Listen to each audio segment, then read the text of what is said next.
Notre rubrique l'info derrière le chiffre du jour qu'il faut retenir, c'est 33 selon la direction régionale de l'environnement, de l'aménagement et du logement en Centre Val-de-Loire.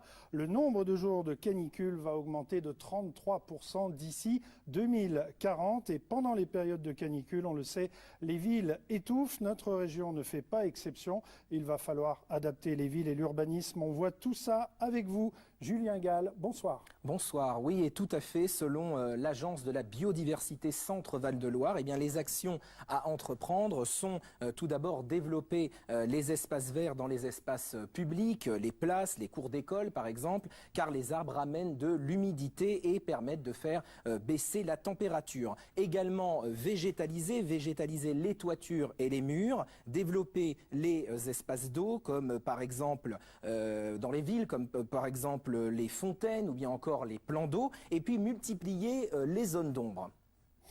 Et pour faire baisser la température dans les agglomérations, des îlots de fraîcheur voient le jour dans notre région. A-t-on des exemples concrets, Julien? Oui, tout à fait. En Centre Val-de-Loire, il y a plusieurs exemples, à commencer par Blois, au cœur des quartiers nord. Un bosquet urbain a été planté l'an dernier. Il compte plus de 3500 arbres. L'objectif à terme, eh bien, c'est que cette micro-forêt urbaine que vous voyez ici ressemble à cela, à cette photo d'image de synthèse, qu'elle ressemble à cela d'ici 2025.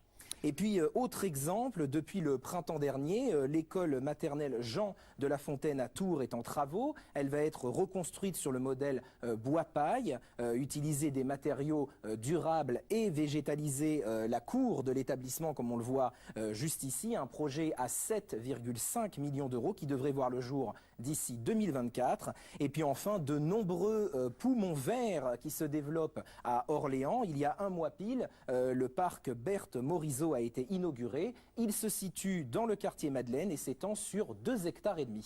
Merci beaucoup, Julien.